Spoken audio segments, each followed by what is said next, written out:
So ஒரு variable identifier சொன்னா இந்த ரூல் இருக்கணும். ஃபர்ஸ்ட் லெட்டர் மஸ்ட் பி, இங்க பாருங்க அண்டர்ஸ்கோர் ரிஜிஸ்டர் நம்பர், அது கரெக்ட். இன் பிட்வீன் கூட நம்ம அண்டர்ஸ்கோர் கொடுத்துக்கலாம், register underscore number. So this is not hyphen or minus. நல்லா ஞாபகம் வச்சுக்கோங்க. NO1 ஒரு நம்பர் யூஸ் பண்ணிக்கலாம், ஆனா ஒரு ஃபர்ஸ்ட் வந்து ஒரு நம்பர் வரக்கூடாது, அது தப்பு.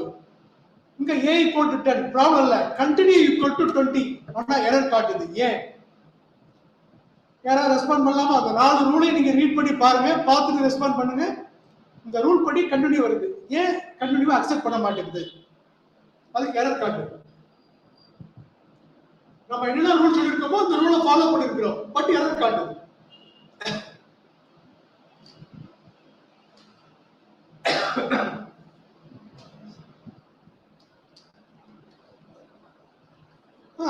நீங்க எல்லாருமே கரெக்டா ஐடென்டிஃபை பண்ணிருக்கீங்க. கார்த்திக் கணேஷ் சொல்றாரு ஃபோர்த் ரூல்ங்கறாரு, அவர் சொல்றது கரெக்ட். முபினா சொல்றாங்க இட் இஸ் a keyword. ஆமா, அது வந்து கீவேர்ட். அப்ப எதெல்லாம் பைத்தான்ல கீவேர்ட் அது நம்ம தெரிஞ்சுக்கணும்ல, அது நம்ம தெரியாம கொடுக்க முடியாது. இப்ப கண்டினியூ ஈக்குவல் டு 20, அது அந்த ரூல்ல ஃபோர்த் ரூல் வந்து keywords cannot be used as identifier கொடுத்திருக்கேன். அப்ப நமக்கு ஒன்னு தெரியணும், which are keywords in python, அது ரொம்ப இம்பார்ட்டன்ட். எதெல்லாம் கீவேர்ட் அதை நம்ம தெரிஞ்சுக்கணும்னா import keyword அப்படி நம்ம கொடுக்கிறோம். அப்ப keyword அப்படிங்கிறது ஒரு மாடல், அதுக்குள்ள எல்லா பைத்தானுடைய keywords இருக்குது. அதை நம்ம எப்படி பார்க்கிறது? import keyword கொடுத்துட்டு keyword டாட் kw list னு கொடுத்தோம்னா பைத்தான்ல எதெல்லாம் கீவேர்டுங்கிறது நமக்கு காமிச்சிடும். இப்ப பாருங்க ஸ்கிரீன்ல தெரியும், இந்த கமாண்ட நோட் பண்ணிங்க.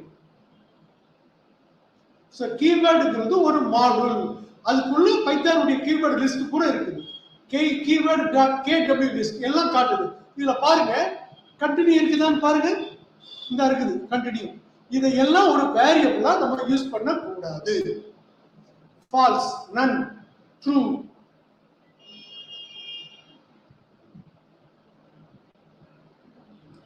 இதெல்லாம் வேரியபிளா யூஸ் பண்ண கூடாது.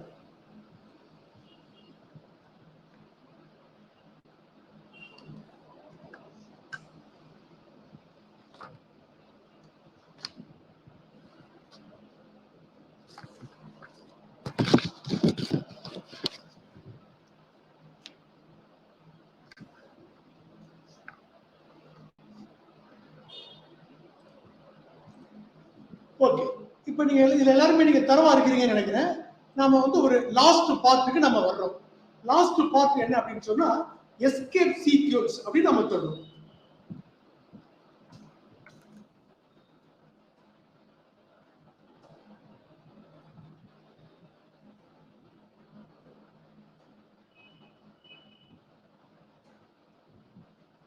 changes character of next letter அப்படின்னு நம்ம சொல்றோம். அப்படின்னா என்ன, எதெல்லாம் எஸ்கேப் சீக்வென்ஸ்? சி லாங்குவேஜ் படிச்சவங்களுக்கு அது தெரியும். இப்ப சி லாங்குவேஜ் நீங்க படிக்கலன்னா அதுக்காக ஒன்றும் ப்ராப்ளம் இல்லை. இப்போ நான் கொடுக்குறேன் print.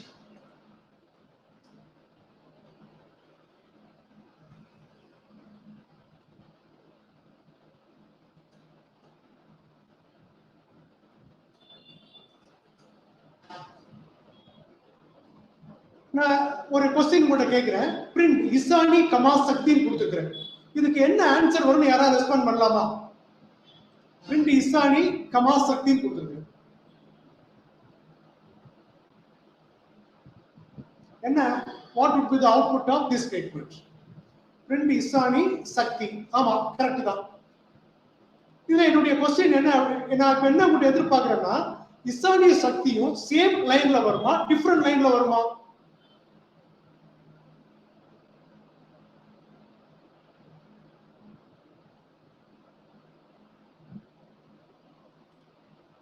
Same line, same line. Okay, இப்ப பாருங்க இதுல நான் வந்து ஒரு சின்ன சேஞ்ச் பண்றேன்.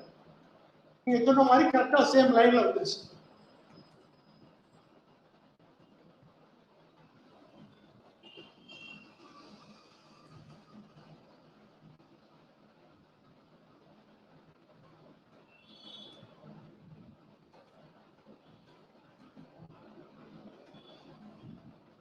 இப்ப பாருங்க sub equal to backslash n கொடுங்க. இப்ப அவுட்புட் எப்படி வந்திருக்கு பாருங்க. செப்னா நம்ம வந்து ப்ரீவியஸ் கிளாஸ்லயே நம்ம டிஸ்கஸ் பண்ணிருக்கிறோம். செப் ஸ்டாண்ட்ஸ் ஃபார் செப்பரேட்டர். நம்ம பிரிண்ட் ஸ்டேட்மெண்ட்ல நிறைய வேல்யூஸ் நம்ம பிரிண்ட் பண்றோம்னு வச்சுக்கோங்க. அதை செப்பரேட் பண்றதுக்கு நமக்கு என்ன சிம்பிள் கொடுக்கணும் அப்படிங்கறது அதை டிசைட் பண்ணுது. பேக் ஸ்லாஷ் அப்படிங்கிறது ஒரு எஸ்கேப் சீக்வென்ஸ். அதுல நம்ம நிறைய சில கேரக்டர் மட்டும் யூஸ் பண்ணலாம். இது வந்து சி லாங்குவேஜ்ல ரொம்ப பாப்புலர். என்னன்னு கொடுத்தா நியூ லைன். அப்ப ரெண்டுக்கு இடையில ஒரு நியூ லைனுக்கு போயிடும்.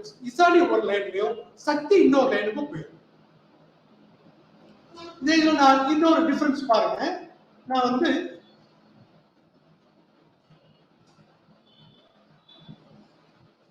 இந்த ரிசல்ட்டுக்கு நான் எக்ஸ்பிளனேஷன் தேவையில்லைன்னு நினைக்கிறேன் இல்லையா? Backslash n backslash n backslash n.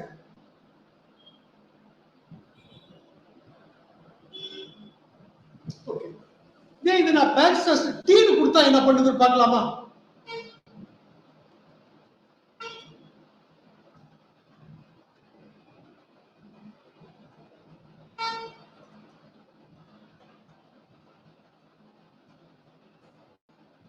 Isani சக்தி. இப்போ நம்ம இன்னொரு பேரை ஆட் பண்ணிப்போம். முபினா. இசானி சக்தி முபினான்னு கொடுத்துருக்கேன். இதுல sub equal to backslash t அப்படின்னு நான் கொடுக்குறேன். என்ன வந்து பாருங்க, இந்த ரெண்டுக்கும் ஏதாவது டிஃபரன்ஸ் தெரியுதா? ப்ரீவியஸ் லைனுக்கு இதுக்கும் இடையில. ப்ரீவியஸ் லைன்ல நம்ம sub equal to backslash t கொடுக்கல. இங்க பேக்ஸ்லாஷ் t கொடுத்தோன்னே கொஞ்சம் ஸ்பேஸ் கிடைக்குது. நான் இந்த ஸ்பேஸை நான் இன்க்ரீஸ் பண்ணணும்னு பார்க்கிறேன். இன்னொரு பேக்ஸ்லாஷ் t. அப்ப சேம் லைன்ல கொஞ்சம் ஸ்பேஸ் வேணும்னா நம்ம பேக்ஸ்லாஷ் t கொடுத்துக்கலாம். t stands for tab. TAP. நீங்க கீபோர்ட்ல டைப் பண்ணும்போது கூட டாப்னு ஒரு கீ போய் பார்த்துக்கலாம் கீபோர்டுல. அந்த பிரஸ் பண்ணீங்கன்னா கொஞ்சம் ஸ்பேஸ் பார் கொஞ்சம் அதிகமா ஸ்பேஸ் கிடைக்கும். அதுக்கு தான் இது வந்து பயன்படுது.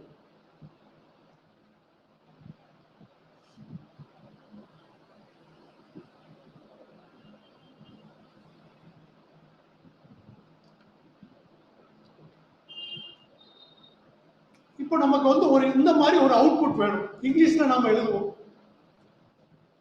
It is raining now. உங்க எல்லாருக்குமே தெரியும். It is raining now. அப்படின்னா நமக்கு எப்படி வேணும்? It single quote mark s அப்படின்னு நமக்கு வேணும்.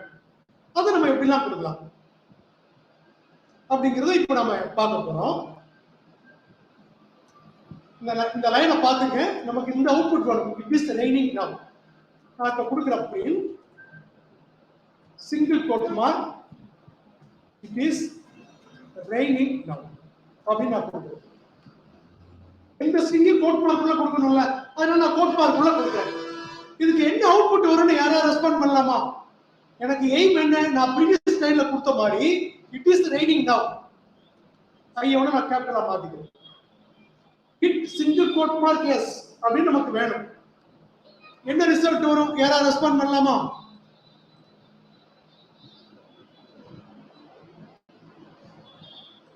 இப்ப பாருங்க என்ன வருதுன்னு பாருங்க. சின்டாக்ஸ் எரர் வருது. ஏன் அப்படின்னு சொன்னா இங்க இந்த இடத்துல கோட் மார்க் வந்து ஸ்டார்ட் ஆகுது. அப்ப இட் வந்து கோட் மார்க் உள்ள வருது.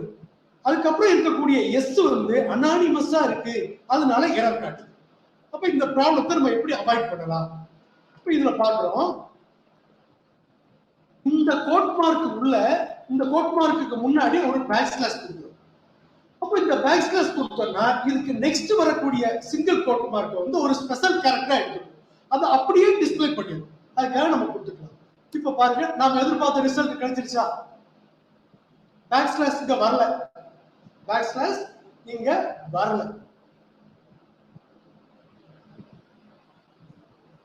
ஓகே, நமக்கு ஒரு அவுட்புட்ல பேக்ஸ்லாஷ் வேணும்.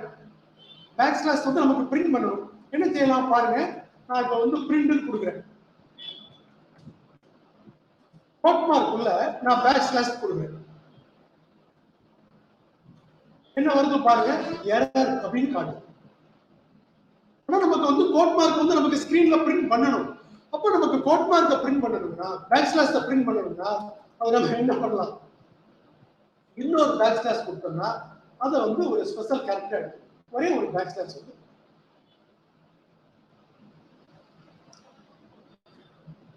இது வரைக்கும் உள்ளதை நீங்க காப்பி பண்ணீங்க.